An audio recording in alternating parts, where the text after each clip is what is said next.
apa yang terjadi dengan salah satu senator kita, adik saya Arya Widakarna, yang per tanggal 1 Februari 2024 telah dijatuhi hukuman diberhentikan dengan pemberhentian tetap sebagai anggota DPD RI. Arya Widakarna dianggap melanggar sumpah janji jabatan, kode etik, dan tata tertib. Jadi ada tiga-tiganya dianggap lewat putusan Badan Kehormatan DPD RI nomor 1 tahun 2024. Jadi pada kesempatan ini karena cukup rame di medsos juga tentang putusan terhadap senator kita, wakil daerah Bali, yang dijatuhi hukuman untuk diberhentikan jadi anggota DPD RI. Saya juga sudah sempat komunikasi dengan yang bersangkutan, ingin tahu apa yang sebenarnya terjadi.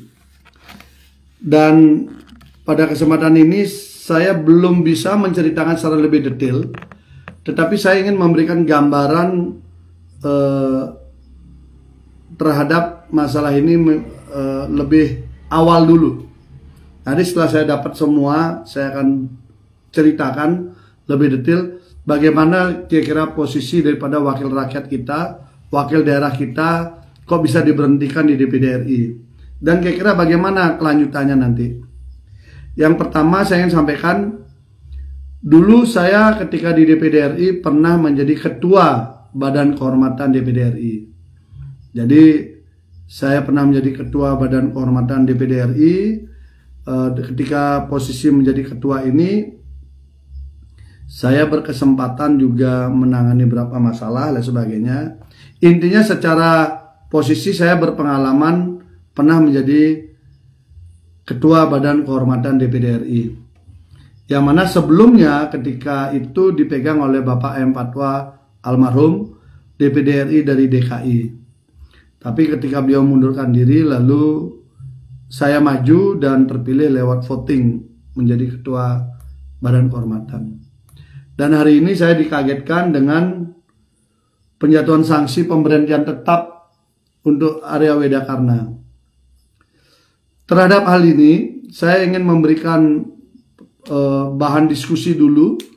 Jadi penyikapan saya belum bisa pastikan karena saya harus baca dokumennya lebih detail.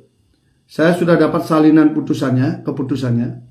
Tetapi untuk memahami apa yang terjadi secara lebih detail, tentu saya harus kaji dengan tata beracaranya, kode etiknya, kemudian tata tertibnya, apakah prosedural atau tidak, itu kita harus teliti lebih dalam.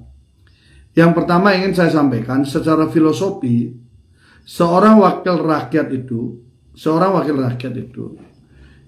naik turunnya itu sebenarnya ditentukan oleh rakyat yang memilih dan dirinya sendiri. Jadi seorang wakil rakyat, wakil daerah, seorang pejabat by election, seorang pejabat yang terpilih karena dipilih, seorang pejabat yang diangkat karena dipilih oleh rakyat, dia hanya bisa diturunkan oleh rakyat itu sendiri atau dirinya sendiri. Itu yang pertama.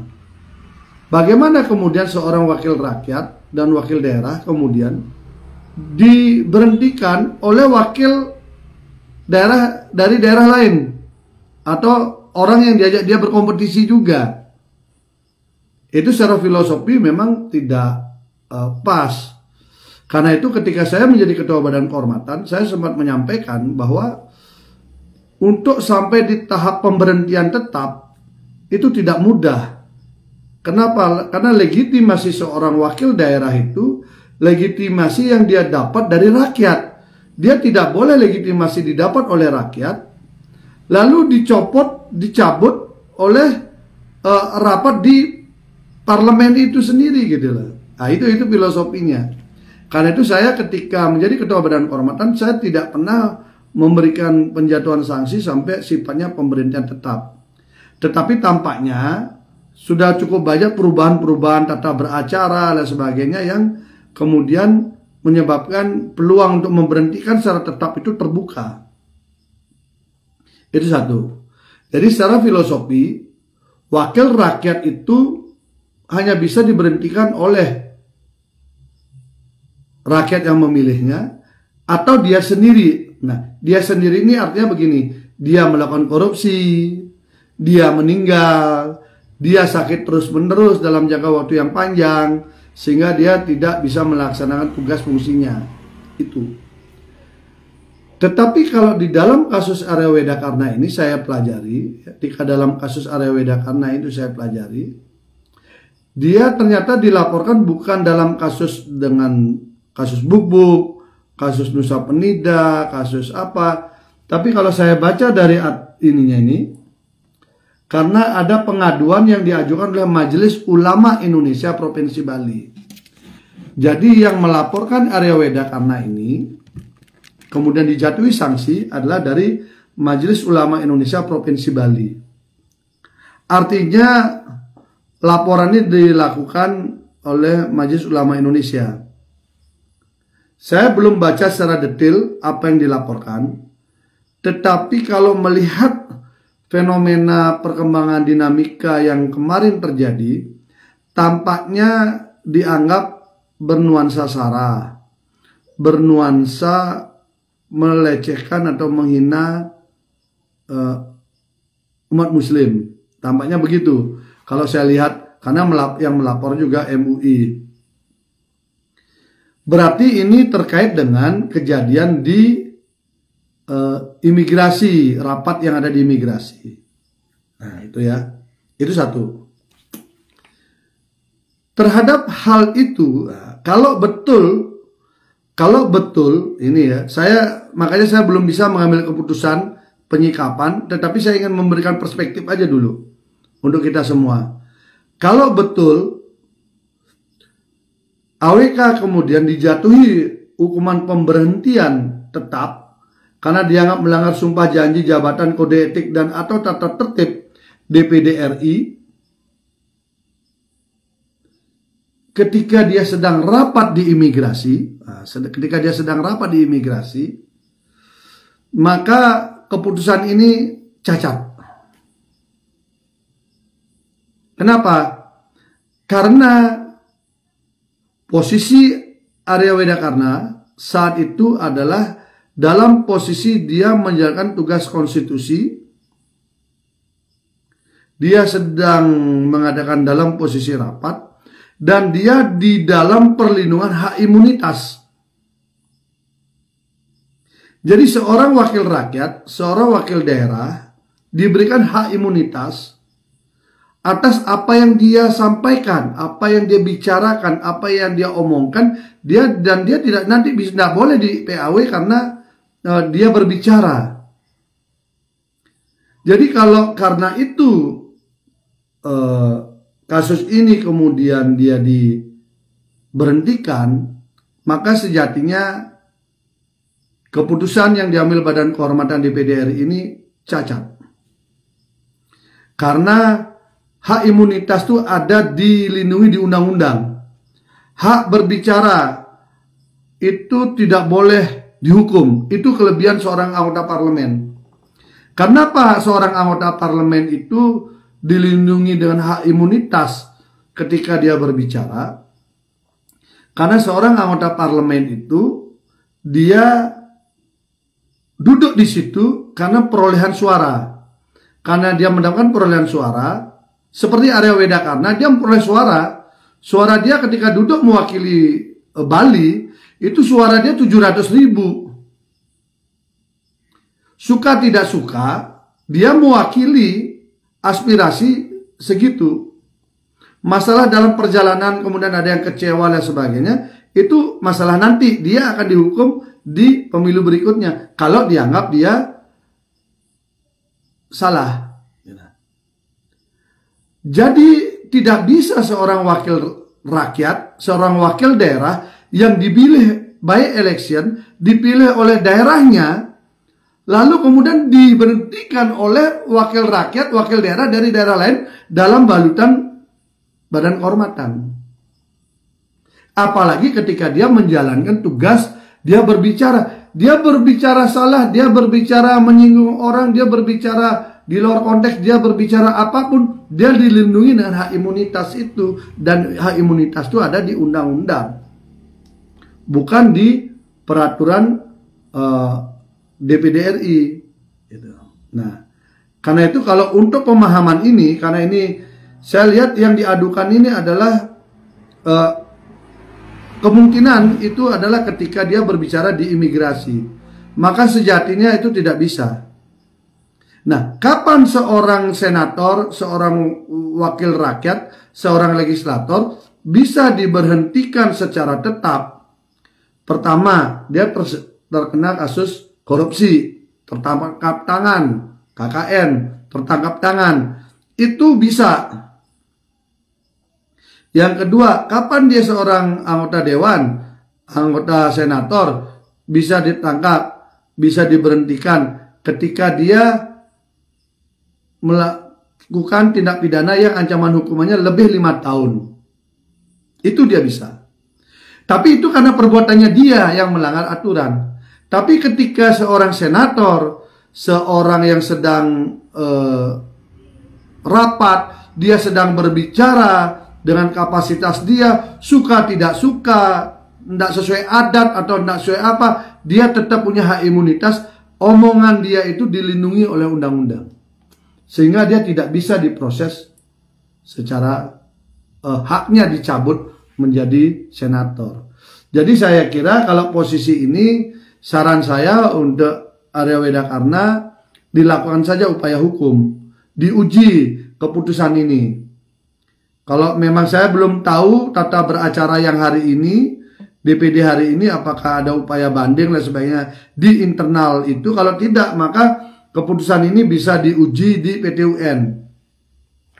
Bahwa pengambilan keputusan ini salah. Keputusan ini melanggar ketentuan undang-undang. Karena dia tidak masuk dalam posisi itu. Mestinya sanksi yang diberikan adalah sanksi teguran, sanksi-sanksi seperti itu. Kenapa? Karena itu tidak boleh haknya rakyat Bali yang memilih dia dicopot oleh MUI. Karena pengaduan MUI nggak bisa. Begitu juga calon dari Gorontalo, calon dari Jawa Tengah, calon dari ini kemudian dicopot oleh orang lain. Itu nggak bisa. Karena dia terpilih by election. Dia dipilih duduk di jabatan itu karena keterpilihan politik. Seseorang yang terpilih karena keterpilihan politik itu tidak boleh diganti oleh orang rivalitas dia dari orang lain. Ini filosofinya. Jadi saya kira saran saya kepada Arya Wedakarna untuk segera melakukan uji saja secara hukum. Saya akan bantu Anda untuk menjadi saksi, menjadi apa yang bisa nanti saya ini kan sebagai orang yang pernah menjadi ketua badan kehormatan, untuk bisa menyampaikan, membantu Anda di dalam melakukan upaya ini.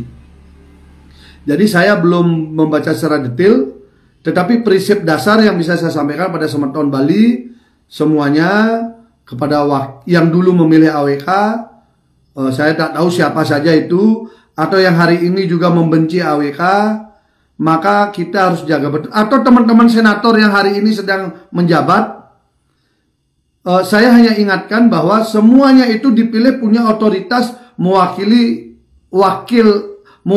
rakyatnya masing-masing di daerahnya masing-masing. Mewakili daerahnya masing-masing, maka dialah yang bisa. Nggak bisa kemudian senator dari Sumatera Selatan, senator dari mana, berkumpul mereka memecat satu senator yang lain, nggak bisa. Tidak boleh. Karena itu menyalahi prinsip-prinsip negara demokrasi. Jadi kembali saya katakan, AWK itu bisa diberhentikan sementara dia bisa diberhentikan karena melakukan tindak pidana. Nah, sekarang laporannya MUI itu apa? Kalau laporan MUI itu adalah terkait dengan dia dianggap menghina, mencemarkan atau merendahkan harkat martabat simbol agama orang lain, maka prosesnya dibawa ke pidana dulu. Dibawa ke pidana dulu, dibuktikan dulu secara pidana apakah pernyataan AWK itu di dalam sidang itu memang memenuhi syarat-syarat secara pidana, sehingga dia akan kena, dia diberhentikan karena dijatuhi pidana berkekuatan hukum tetap yang ancaman hukumannya lebih daripada 5 tahun. Itu. Jadi pintunya dia diberhentikan itu karena dia kena pidana dengan ancaman hukuman lebih pada 5 tahun. Karena itu dia tetapi karena laporan bahwa AWK telah menghina, merendahkan umat muslim dalam rapatnya di imigrasi, itu tidak bisa kemudian dipakai alasan untuk memberhentikan AWK. Tidak bisa. Badan Kehormatan offside. DPD RI nggak bisa itu. Offside dia. Saya orang yang paling sering berbeda pendapat dengan AWK. Boleh dicek berapa kali saya jengkel, berapa kali saya tidak setuju, berapa kali saya memandang dia tuh overdosis di dalam melakukan statement-statement, di dalam melakukan manuver-manuver politiknya. Tetapi saya tidak mungkin melawan dia, memberhentikan dia, karena dia juga punya otoritas mewakili rakyat yang memilih dia. Saya juga ada yang memilih. Ketika kita sama-sama di DPD RI, waktu itu memang Pak Arya Weda Karna ini pernah diberhentikan sementara oleh Badan Kehormatan waktu itu. Tetapi kami bertiga mengajukan permohonan untuk penundaan pelaksanaan itu untuk mengkaji dulu aturan-aturan yang ada. Nah, ketika kemudian saya akan menjadi Ketua Badan Kehormatan, ternyata aturan itu belum terbangun, tata beracara belum ada, kode etik belum tersahkan. Makanya kemudian bagaimana kita mau menghukum orang kalau dasar hukumnya belum ada. Karena itu kemudian kita tata semua. Nah, saya menjadi kaget kalau memang hari ini terjadi perubahan aturan di dalam Badan Kehormatan, tetapi prinsip dasarnya adalah kembali kepada filosofi seseorang yang dipilih karena election, seseorang dipilih karena keterpilihan politik, dia hanya bisa diturunkan oleh yang memilihnya. Dan dia punya hak imunitas untuk berbicara apa saja sepanjang dia memegang jabatannya sebagai itu. Jadi saya kira itu mungkin beberapa hal yang bisa saya sampaikan, sehingga saya berharap apapun yang terjadi kepada Arya Weda Karna, saran saya lakukan saja upaya hukum, diuji keputusan itu, dan saya yakin keputusan itu non-executable, tidak akan bisa dijalankan. Saya yakin Presiden Jokowi juga tidak akan bisa menjalankan itu, sehingga tidak akan mengeluarkan keputusannya untuk itu. Sehingga di sini saya kira ke depan juga saya berharap AWK bisa mencari diksi. Boleh kita berani, boleh kita bergerak cepat, boleh kita melayani rakyat, tapi perlu juga ke depan, saran saya sebagai yang lebih tua lagi sedikit dengan dia, ambillah diksi kata-kata yang tidak kemudian dimanfaatkan untuk yang lain. Justru saya khawatir, saya membacanya, laporan MUI ini kan baru. Kok cepat sekali putusannya? Laporan yang lama-lama tidak jalan. Tapi laporan ini cepat. Saya khawatirkan, ini juga bagian pada agenda politik juga. Jadi ini agenda politik juga, karena ada calon lain yang ingin mendapat suara lebih banyak. Jadi ini menjadi common enemy. Jadi musuh bersama lewat pintu ini. Sehingga di tanggal 14 Februari suara AWK drop karena orang taunya dia sudah dipecat, jangan dipilih lagi. Lalu muncullah calon-calon lain yang mengambil suara dia yang selama ini. Nah, saya kira ini yang kurang bagus. Jadi saya berharap sih kalau saya sudah baca keputusannya ini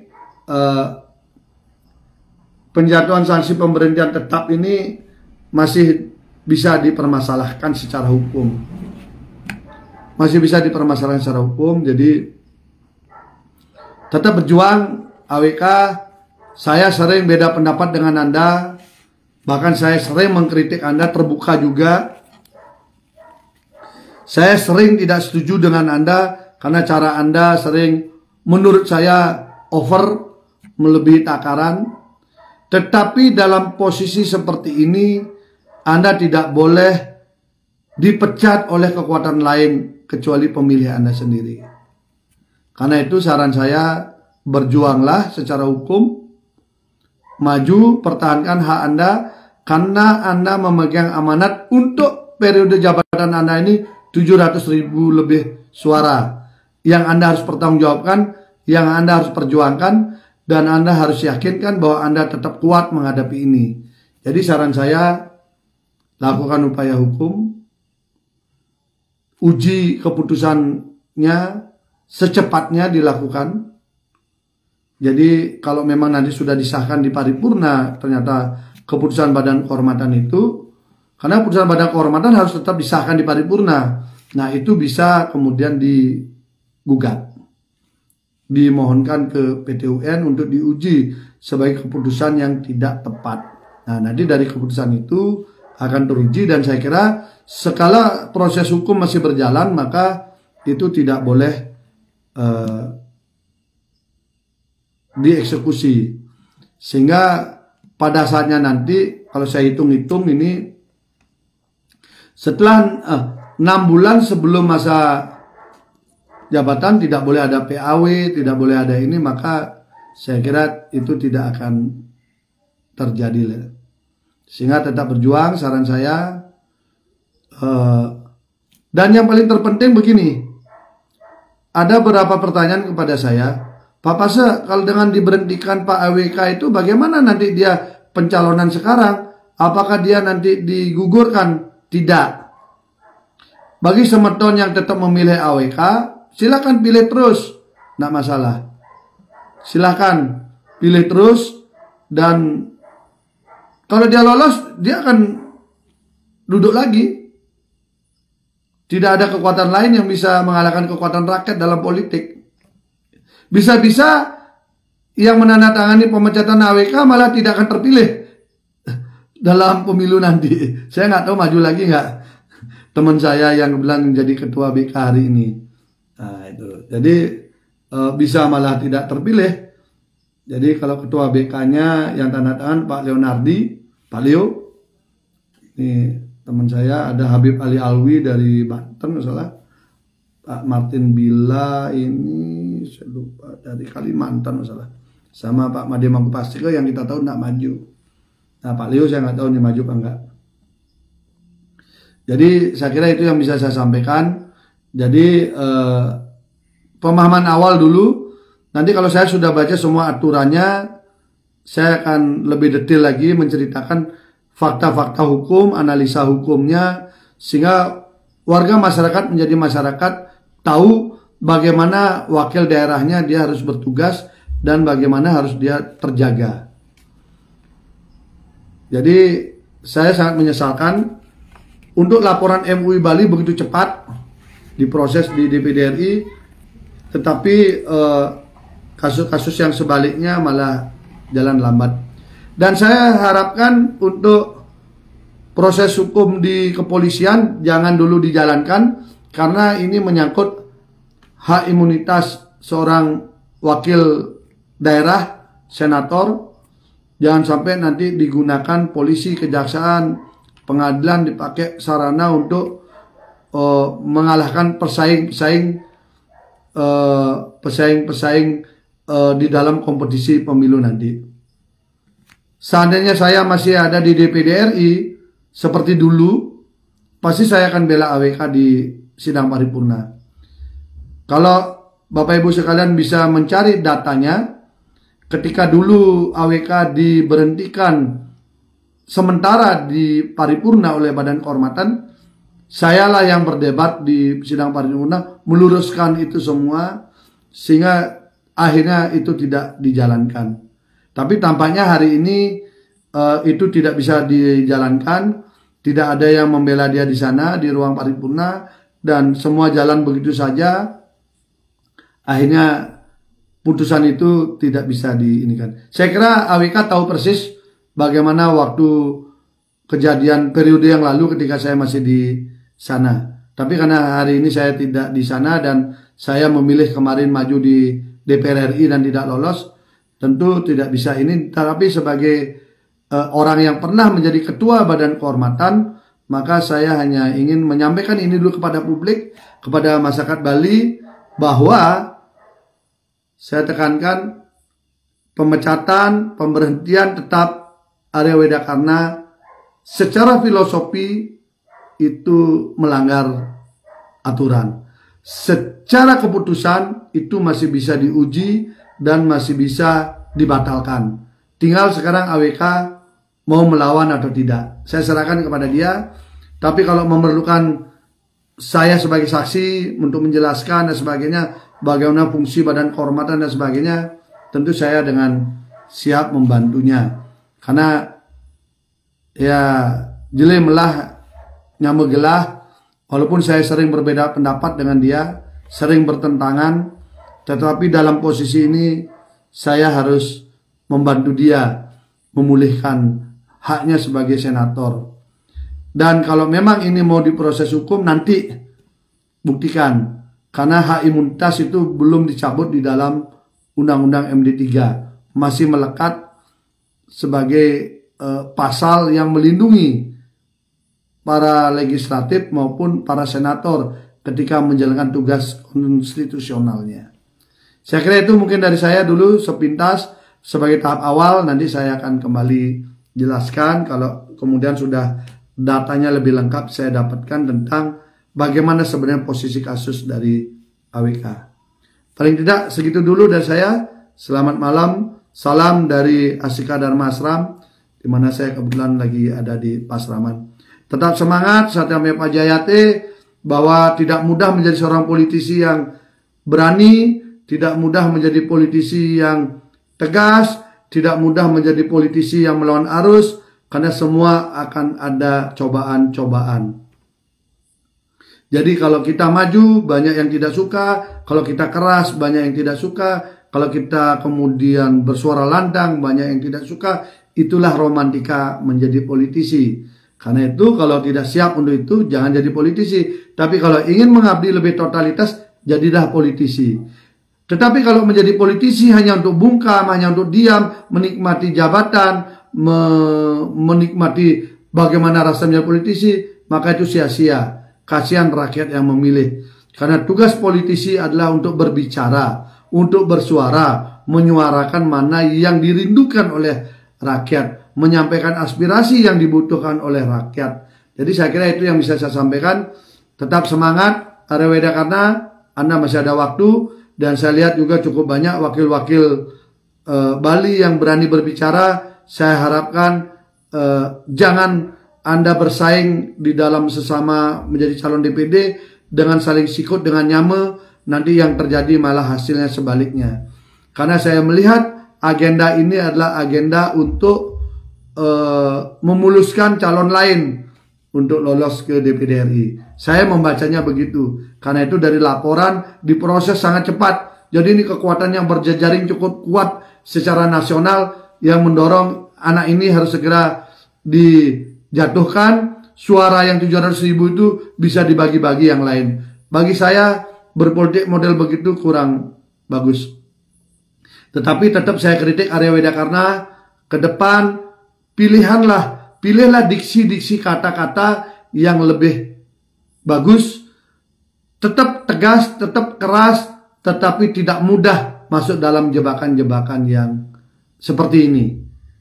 Selamat berjuang, masih ada waktu Anda berjuang. Jalani saja. Kalau memang perlu penjelasan bagaimana, karena saya pernah menjadi Ketua Badan Kehormatan DPD RI, mungkin satu-satunya orang Bali yang bisa menjadi Ketua Badan Kehormatan, saya akan siap membantu Anda berjuang. Begitu dari saya. Selamat malam. Om Santi, Santi, Santi, Om. Tetap maju, pantang mundur. Berbuatlah yang terbaik untuk rakyat. Karena suara rakyat, suara Tuhan. Pesaing Anda sedang merebutkan suara Tuhan juga. Sukses.